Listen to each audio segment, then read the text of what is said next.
Bonjour à tous, on se retrouve pour une nouvelle vidéo sur la chaîne Texama, cette fois-ci pour un nouveau Texama Show. Semaine plutôt calme, à part pour le fait que AMD a littéralement sorti encore un autre processeur pour encore enterrer un petit peu plus Intel. À part ça, c'est plutôt calme, on a les événements Samsung et tout qui vont bientôt arriver, Xiaomi, oui, il me semble, Xiaomi aussi a des événements qui vont bientôt arriver, où ils vont montrer leur prochain téléphone, que ce soit Xiaomi ou Samsung, donc là ça relance un petit peu le cycle des news. On a aussi d'autres événements qui doivent arriver de toute façon en milieu d'année. Et ou sinon, quelques news au niveau des cartes mères en B550 et Z490 qui pourraient arriver prochainement. Donc, et aussi une petite news au niveau de Star Airliner pour ceux qui sont intéressés par l'espace. Je vous propose de commencer par la news la plus intéressante. Ryzen, enfin Threadripper plutôt, 3990X. Les reviews sont sortis. Il est officiellement disponible. Vous pouvez le précommander ou autre chose, quoi. Pour la modique somme de 3990 $. J'ai même pas encore été voir si. Genre, est-ce que LDLC l'a listé? J'irai voir après, mais à mon avis, ça doit être ridicule. Mais bon, ce processeur, je vous rappelle, est le vraiment haut de gamme d'AMD au niveau Threadripper. On parle ici d'un processeur 64 cœurs, 128 threads, avec une fréquence de base de 2,9 GHz, un boost jusqu'à 4,3, c'est pas tous les cœurs, hein. 288 MO de cache. Il y a assez de cache sur ce processeur pour faire tourner un système Linux, je voudrais pas dire. Genre, littéralement, il y a assez de cache pour faire tourner Linux littéralement dans le cache du processeur. À mon avis, il serait ultra rapide. Bref. Et puis, oui, 3990 $, évidemment, parce que c'est le nom du processeur, comme ça, c'est marrant. Du coup, bah bon, la plupart des reviews sont d'accord pour se le dire. Déjà, c'est un excellent processeur. C'est pas un processeur pour tout le monde, soyons honnêtes, parce qu'il y a des gens qui regardent ça qui sont en mode ouais, c'est ridicule, pour jouer à des jeux vidéo ou autre chose, ça sert à rien. Et non, ça sert pas à ça. Ça ne sert pas à ça. Vous prenez ce processeur parce que vous avez besoin des 64 cœurs. Vous en avez vraiment besoin. Parce que vous êtes en mode un fanat de la virtualisation. Vous voulez mettre je ne sais combien de machines virtuelles sur une seule machine comme ça pour moins cher. Parce que je vous rappelle que 64 cœurs pour 4000 $, ça peut paraître cher. Et ça l'est pour le commun des mortels. Mais dans le milieu du serveur et tout ça, ou même le milieu professionnel, ce genre de nombre de cœurs pour 4000 $, enfin, pour 4000 $, vous avez, ou par le passé en tout cas, vous aviez des processeurs, allez, 20 cœurs, peut-être 18 cœurs. Donc ouais, ça a beaucoup évolué. 64 cœurs pour 4000 $, si vous en avez vraiment besoin, c'est un prix raisonnable. Raisonnable. Surtout quand, et c'est ça le point qu'il faut noter, c'est quand le temps c'est de l'argent, quand le rendu de quelque chose, au lieu de prendre 1 heure, il peut prendre une demi-heure. Une demi-heure de travail en plus, pour quelqu'un qui coûte cher à l'heure, le temps c'est de l'argent, c'est vraiment ça. Si vous avez des employés que vous payez cher, s'ils passent moins de temps à boire un café parce que leur truc est en train de faire un rendu, c'est aussi plus de temps à ce qu'ils travaillent tout simplement. Donc ouais, ne sous-estimez pas le besoin d'un tel processeur. Toutefois, clairement, et beaucoup de reviewers se sont mis d'accord pour le dire, c'est vraiment AMD qui continue de taper sur Intel. C'est juste, ils sont déjà à terre et ils sont juste en train de continuer de taper dessus. C'est vraiment ça. Il y avait un truc comme ça sur les Simpsons où c'était genre arrêtez, il est déjà mort. Tu le vois, ça vient d'un épisode, je ne sais même plus c'était quel épisode. C'est vraiment ça. Euh, il est il est monstrueux en fait. Il est juste monstrueux. Vous avez un test de cocotte lente et de comptoir hardware qui ont réussi à en avoir un. Du coup, à mon avis, ça doit être en prêt parce qu'un tel processeur, ouf. Et d'ailleurs, il y a beaucoup moins de reviews que d'habitude, donc à mon avis, ils n'avaient pas autant de modèles de test, on va dire. Mais bon, vous avez des bonnes vidéos. Hardware Unbox aussi, une très bonne vidéo que je vous recommande chaudement. On va aller voir par exemple le test un petit peu de Cocotte Land. Je ne montre que quelques pages, je vous invite à lire le reste si vous êtes intéressé. J'ai juste envie de vous montrer les chiffres de production. Par exemple, voilà, Cinebench, parfait. Alors, ça, c'est Cinebench, non, le 20, voilà. Sur Cinebench R20, vous pouvez le télécharger gratuitement, Cinebench R20, pour tester votre processeur. Sur Cinebench R20, il fait un score de 25 000. 25 000. Ouais, c'est énorme. Le 3900X que vous pouvez avoir, que j'ai par exemple, fait un score de 7000. Et c'est déjà vraiment très bon. Ils en ont pas mis, ça aurait été intéressant juste de mettre un processeur traditionnel dans le tas. Bon, le 3900X techniquement est un processeur traditionnel, mais pour vous dire, ouais, Un Core i7 weaker aurait certainement un score de, si je me souviens bien, c'était 5-6 000, quelque chose comme ça. Donc c'est juste énorme en fait, c'est vraiment énorme.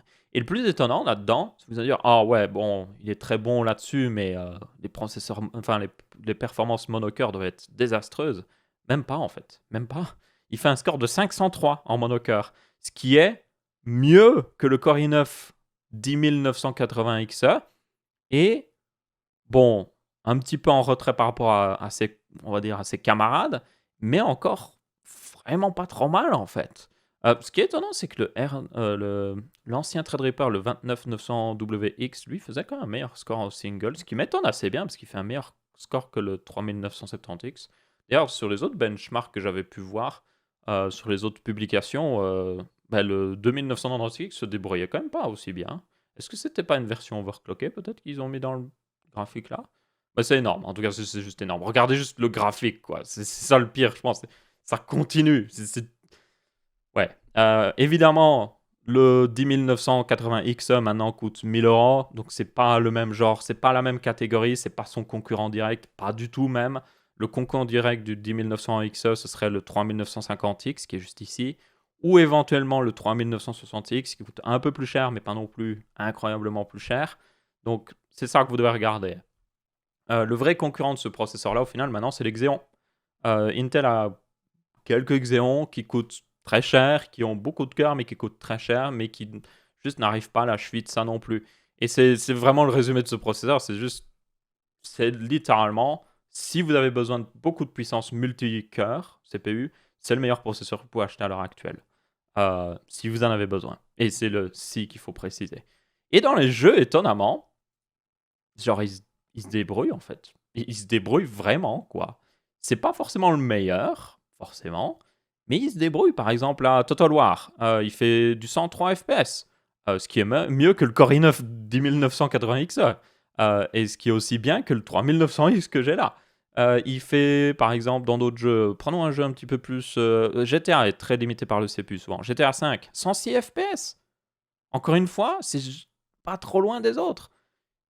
Et c'est grâce au fait que il a quand même un bon boost à 4,3 sur peut-être pas les 64 cœurs, mais il peut faire un bon boost sur pas mal de cœurs quand même, et justement compenser dans les jeux.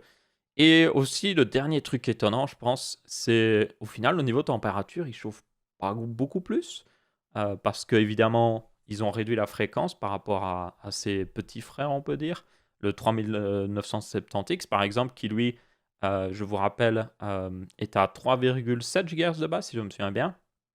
Et du coup, il consomme plus d'électricité, chauffe plus.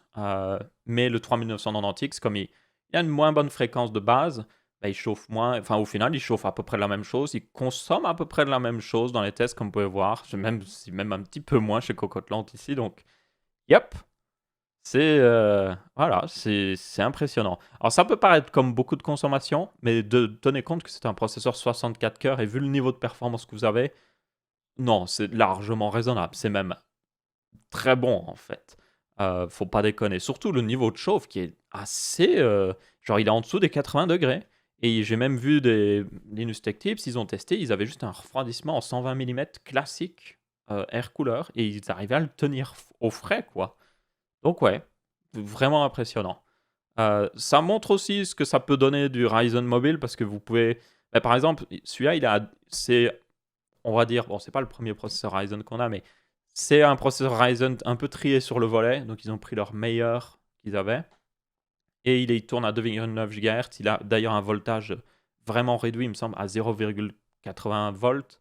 Donc il est très réduit. Donc ça vous montre un petit peu ce que va donner justement les processeurs Ryzen mobile parce que eux aussi seront un peu pareils en fait. Ils auront une fréquence réduite, ils auront un voltage réduit. Bon, ils auront beaucoup moins de cœur, mais du coup, vous pouvez un peu regarder. Vous êtes, ok, ouais, celui-là, il consomme pratiquement 400 watts, mais si vous faites diviser par 8, genre si vous avez, c'est un 64 cœurs, vous êtes divisé par 8, ça fait 8 cœurs. Donc ça donnerait un processeur mobile plutôt raisonnable. Ça vous donne une consommation un peu en dessous de 50 watts, ce qui est totalement l'enveloppe thermique pour un processeur mobile. Et pour information, à 2,9 GHz, et même là, il booste un peu plus haut que 2,9. Pour information, il booste bien souvent à 3,1 dans les tests que les gens ont montrés. À 3,1 GHz, un processeur mobile avec un tel niveau de performance, c'est vraiment bon. Franchement, c'est vraiment bon. Et ouais, j'ai hâte de voir d'ailleurs ce processeur mobile AMD arriver un petit peu, mais bon. Et si vous n'en avez pas assez de performance, vous pouvez même l'overclocker. Si vous êtes complètement fou, donc ouais. Ouais, franchement, voilà, GG AMD, c'est totalement overkill et peut-être un peu pas forcément très nécessaire, mais oui, GG. Ils l'ont quand même mis à 4 GHz, c'est quand même impressionnant. Ouais, et le score, du coup, sous Cinebench, ils ont passé les 31 000 de score. Ouf. Je ne sais pas quoi dire. 24% de performance en plus. Ok, ouais, c'est overkill. Ensuite, changeons de registre. Quelque chose d'un peu plus triste. BlackBerry va mourir pour la deuxième fois. BlackBerry avait déjà fait faillite en 2016, si vous vous souvenez pas. Ils s'étaient fait racheter par TCL, qui est une marque chinoise, qui finalement a décidé de ne plus renouveler la licence. Donc c'était pas vraiment qu'ils l'avaient racheté, mais ils avaient acheté la licence pour pouvoir faire des téléphones BlackBerry. Et oui, finalement, BlackBerry va réellement mourir parce que il y a personne qui semble intéressé de racheter la licence, ce qui ne m'étonne pas énormément. C'est vraiment une page de l'histoire selon moi qui se tourne ici parce que BlackBerry est, pour ceux qui ne s'en souviennent pas, mais BlackBerry a quand même vraiment à une époque été extrêmement populaire, surtout au niveau professionnel. Il y avait genre maintenant vous pouvez arriver dans un milieu professionnel, vous avez plein de téléphones avec un iPhone. À une époque, beaucoup de gens, mais vraiment beaucoup de gens, avaient des BlackBerry juste parce que ils avaient ce clavier physique qui était beaucoup plus agréable à taper bien souvent que les claviers tactiles de l'époque qui étaient pas aussi bons que maintenant, surtout que le logiciel derrière n'était pas aussi bon. Donc un clavier physique était... Surtout que les gens venaient du milieu où ils avaient déjà un clavier physique, des ordinateurs et tout ça, donc ils aimaient bien avoir cette similarité. Il y avait aussi beaucoup de gens qui avaient des PDA avant que les smartphones n'arrivent, donc c'était similaire pour eux comme ça. Mais du coup, évidemment, au bout d'un moment, les autres, enfin les smartphones, surtout au niveau tactile, sont devenus de mieux en mieux et juste, les BlackBerry n'étaient plus si intéressants, surtout que ils ont un peu fail, hein, on va être honnête, hein, c'est un peu de leur faute au final, ils n'ont pas suivi les modes, ils n'ont pas réussi à se moderniser et c'est comme ça qu'ils sont en arrivés à cette situation. Mais juste pour dire, des fois, vous pouvez voir une marque en mode et vous dites, ah, par exemple, si vous regardez Samsung, vous êtes en mode Samsung, jamais il pourrait fail. Genre, il faut vraiment qu'il fasse n'importe quoi.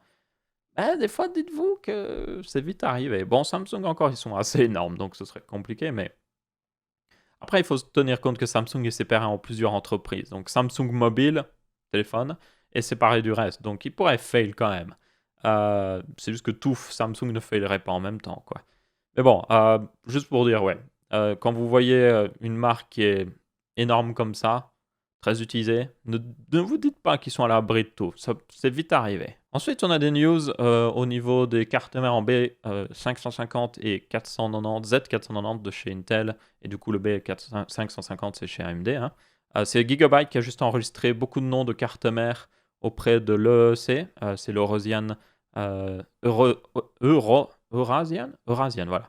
Economic Commission. Donc, c'est une commission où vous pouvez enregistrer un peu tout ce qui est électronique. Vous devez faire valider bien souvent. Donc, aux États-Unis, par exemple, c'est le FTC. FCC? Non, c'est le FTC ou le FTC? Je ne sais même plus.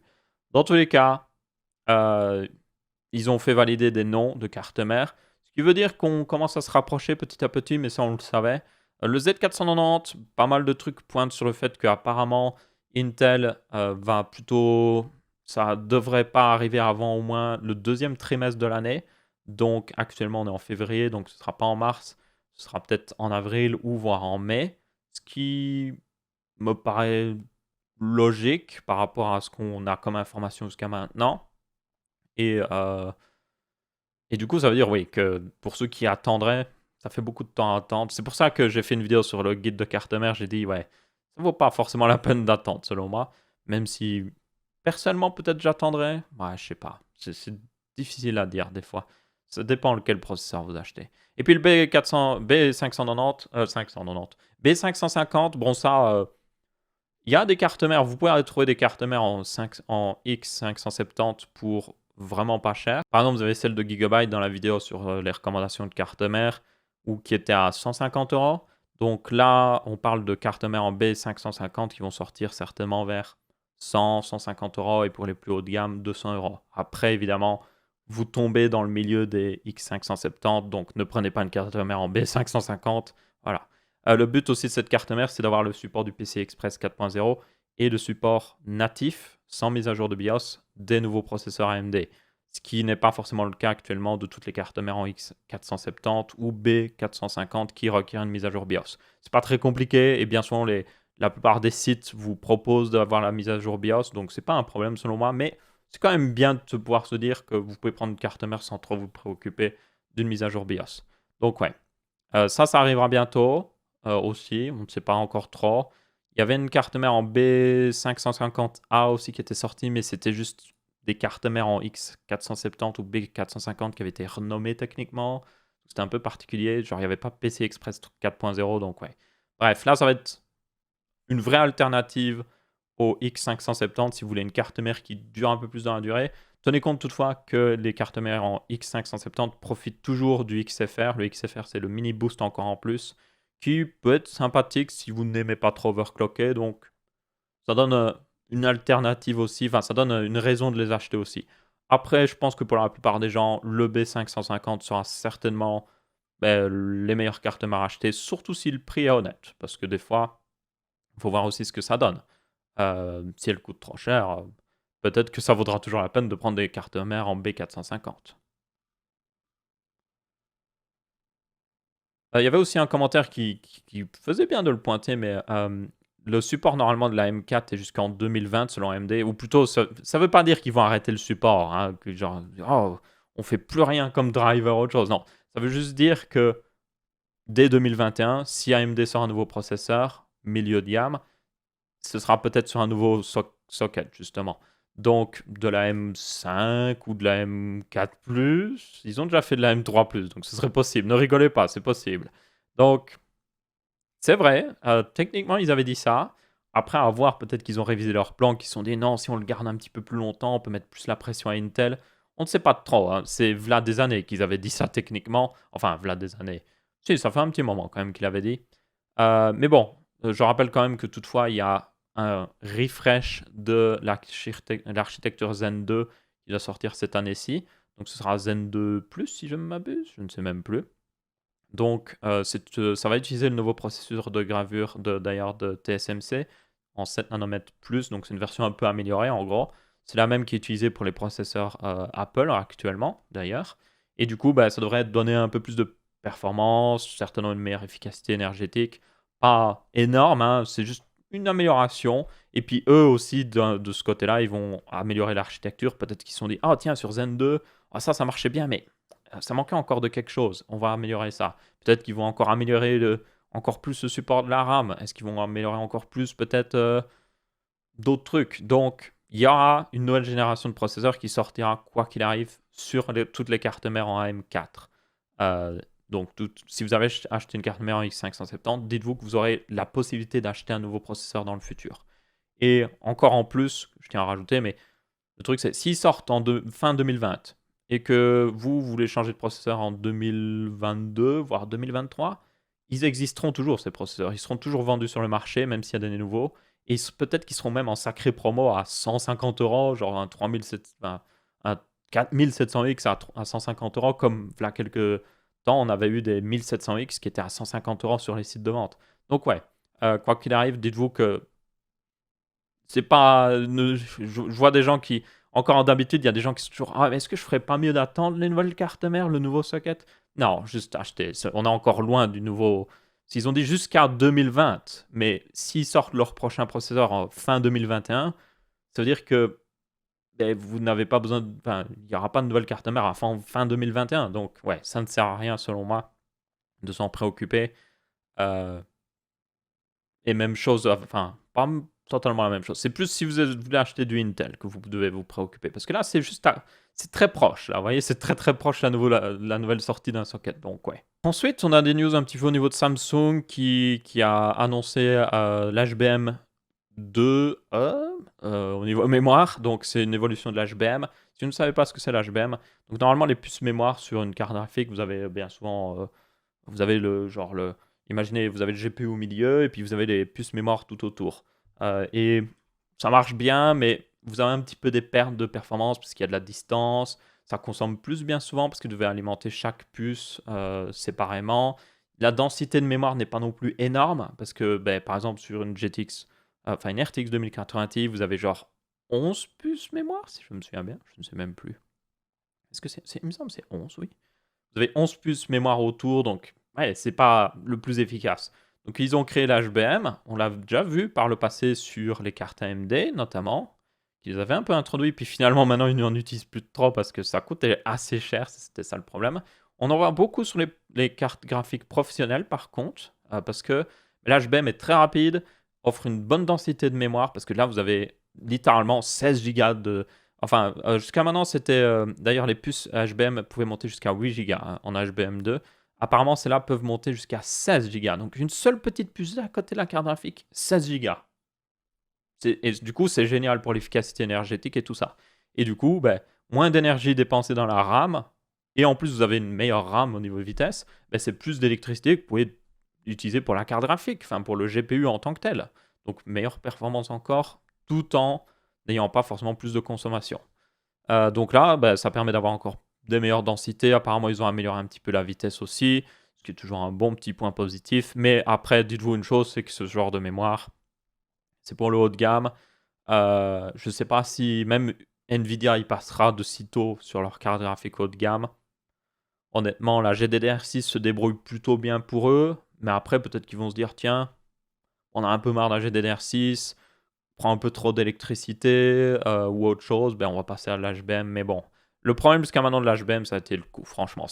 Tout le reste est bon, c'est juste le coût. Ça coûte trop cher. Donc, j'espère aussi qu'avec cette nouvelle version, ben, ça devrait coûter moins cher. Justement, c'est ça qu'on attend, voir si ça coûte moins cher. On verra bien. Ensuite, on a une petite news, justement. J'en parlais, vu que j'avais un peu fait une news sur Samsung, je fais un peu le parler ici aussi avec Xiaomi qui va faire un événement, évidemment, pour le Mi 10, qui va sortir c'est le 13 février, l'événement. Il sera entièrement sur le web, d'ailleurs. Donc, c'est assez moderne, on peut le dire. Et du coup, ben, ça va être... Bon, ce ne sera pas le premier smartphone, parce qu'il s'est fait coiffer un petit peu par le ZTE Axon 10S Pro, quel est ce nom? Ce sera l'un des premiers processeurs avec le nouveau Snapdragon 865. Il devrait coûter plus cher, apparemment, mais ça devrait être vraiment un téléphone haut de gamme, en fait. Euh, en tout cas, pour moins cher que les autres marques qu'on est habitué. De chez qu'on voit par exemple Samsung, bah, le haut de gamme c'est 800, 900, 1000 euros. Même d'ailleurs, il y a des rumeurs comme quoi bah, tous les prochains Galaxy S20 seront forcément au-dessus de 1000 euros, donc c'est pour dire. Donc là, on a des bons téléphones pour un prix raisonnable. Donc ouais, ils arrivent bientôt. Je sais bien que Xiaomi en particulier est très populaire en France. Mais c'est le marché français qui a toujours bien aimé les téléphones raisonnables niveau prix. Même avant le reste du monde, je trouve. Genre, je me souviens en 2011 qu'il y avait genre. Il y avait Wiko qui existait déjà en 2011 qui faisait déjà des téléphones pas chers. C'était une marque. Bon, ils disaient qu'ils étaient français, mais c'était une marque chinoise, hein, on va être honnête. Et du coup, ben, ça, c'était même avant tout le monde en fait. Avant tous les autres marchés, je trouve. Donc, ouais. Une chose est sûre, à mon avis, ce sera un très bon smartphone et ce sera une bonne alternative à tous ces téléphones haut de gamme. Il y avait aussi une petite news comme quoi le OnePlus 8 pourrait sortir plus tôt que d'habitude, donc d'ici mars. Donc ça, parce qu'il bien souvent il sortait un peu plus tard, mais il se sentait un petit peu en retard par rapport à la concurrence, donc il le sortirait plus tôt justement pour directement être face à la concurrence, qui m'étonne pas trop et selon moi est un choix logique. Donc ouais. Et je pense que c'est les téléphones qui devraient le plus intéresser les gens parce que ce sont des téléphones qui restent raisonnables niveau prix, ça reste quand même un sacré prix, hein, mais qui ont des trucs intéressants. Après, évidemment, tenez compte que Xiaomi en particulier, ils ont plein de téléphones à 150 euros qui sont vraiment très bons. Huawei aussi, mais c'est juste que, voilà, Huawei. Enfin, bon, il y a techniquement tout ce qu'on reproche à Huawei, qui a pas vraiment des preuves concrètes, ça arrive avec Xiaomi aussi, hein, je tiens à le préciser, vous êtes sûr à 100%. Xiaomi aussi est beaucoup soutenu par le gouvernement chinois, donc si vous n'aimez pas ce genre de choses, dites-vous que c'est la même chose, hein. Personnellement, je suis juste en mode... De toute façon, si je veux dire, vous prenez un téléphone, je sais pas, vous prenez un téléphone chez Samsung, vous êtes juste espionné par le gouvernement américain, donc ma foi, ouais, ça revient... Des fois, je me dis... Au final, si vous voulez pas être espionné, juste prenez pas de smartphone en fait. C'est vraiment ça en fait. Enfin, une petite dernière news très rapide sur Starliner de Boeing qui apparemment avait un peu plus de problèmes. Donc, si vous ne savez pas, Starliner, c'est la capsule pour envoyer des êtres humains dans l'espace de Boeing, parce que en 2011, la navette spatiale a atteint l'âge de la retraite. Elle a été mise plutôt à la retraite par la NASA, et ils ont lancé un programme pour avoir justement deux constructeurs. Donc, c'est un programme où ils choisissaient deux constructeurs pour leur fabriquer une capsule qui permet d'emporter au moins 3 êtres humains, chacune en tout cas, et dans l'espace pour mettre des êtres humains sur dans la station internationale ou faire des trucs dans l'espace quoi qu'il arrive, hein, mission scientifique et tout ça. Et depuis, Boeing a fait son Starliner, la voilà, d'ailleurs, c'est la capsule Starliner. Et récemment, ils avaient fait un test, on en avait parlé, où ils avaient eu des problèmes, notamment un problème d'horloge où la capsule n'avait pas le bon temps et qu'elle a fait quelque chose pas au bon moment et que ça a causé le fait qu'elle n'a pas pu atteindre la station internationale, ce qui était le but prévu. Et visiblement, ils ont fait une autre conférence où ils ont, après avoir analysé un petit peu tout ce qui s'est passé, ils ont remarqué qu'il y avait encore d'autres problèmes, notamment le fait qu'il y avait un autre système, oui, je ne sais pas ce qu'ils ont avec les horloges, il y avait un autre système qui s'était mal synchronisé, il était synchronisé genre 11 heures, en avant ou en arrière, je sais plus, mais il était mauvais de 11 heures. Et donc, c'était très mauvais. Au point même qu'ils s'en sont rendus compte pendant que ça volait, et ils ont pu le corriger, et ils ont évité, justement, littéralement la perte de la capsule. Parce que si ça n'avait pas été corrigé, elle aurait déclenché ses thrusters, elle aurait juste bourré dans la partie qu'elle s'était détachée, parce que c'est en deux parties, hein, ces capsules-là. Vous avez une partie en dessous ici, puis vous avez la partie au-dessus. Et la partie au-dessus se détache quand elle rentre dans l'atmosphère, parce qu'il y a un bouclier en dessous, un bouclier thermique. Donc elle a besoin de se débarrasser de ce qu'il y a en dessous. Tout simplement, ça ne sert plus à rien. Et du coup, il aurait bourré dedans, en fait. Donc, ça aurait fait perdre la capsule. Donc, ouais, et il y avait encore un autre petit problème. Donc, ouais, visiblement, c'est la misère. Et il y a de plus en plus de débats là-dessus parce que, je vous rappelle que Boeing a eu des problèmes de logiciel avec le Boeing 737 MAX. Et là, c'est aussi des problèmes de logiciel. Donc, au point même, on se demande si peut-être que Boeing devrait engager des meilleurs développeurs, certainement. C'est un peu ça. Après, c'est évidemment pas très simple. Ils peuvent pas juste poster une offre de job comme ça. Il faut qu'ils trouvent des gens très qualifiés qui, bien souvent maintenant, partent en Californie parce qu'il y a des meilleurs postes chez toutes les sociétés de la Silicon Valley et tout ça, qui sont beaucoup plus intéressants par rapport à Boeing qui est un petit peu vieux. C'est un peu un mastodonte, enfin, c'est un peu un dinosaure de tout ce qui est au milieu du développement logiciel. Bien que ça peut être intéressant d'y travailler, mais à mon avis, comparé à Google, Apple et tout ça, ça fait moins rêver, quoi. Surtout que Boeing doit certainement avoir moins d'avantages aussi à travailler là-bas. Donc ouais, dans tous les cas, un peu n'importe quoi. J'espère que personnellement qu'ils vont se rattraper parce que ce serait juste stupide qu'ils continuent à avoir des problèmes et que la capsule ne marche pas comme il faut. C'est mauvais pour tout le monde, c'est plein d'argent gâché pour rien. Et ça retarde un petit peu la science, ce qui m'intéresse personnellement. Enfin bref, du coup, c'est à peu près tout pour ce Texama Show aussi. J'espère que vous avez bien apprécié. Comme d'habitude, n'hésitez pas à laisser votre avis, que ce soit en pouce bleu, pouce rouge, en commentaire. On se retrouvera pour une prochaine vidéo sur la chaîne. Et je vous dis ciao ciao.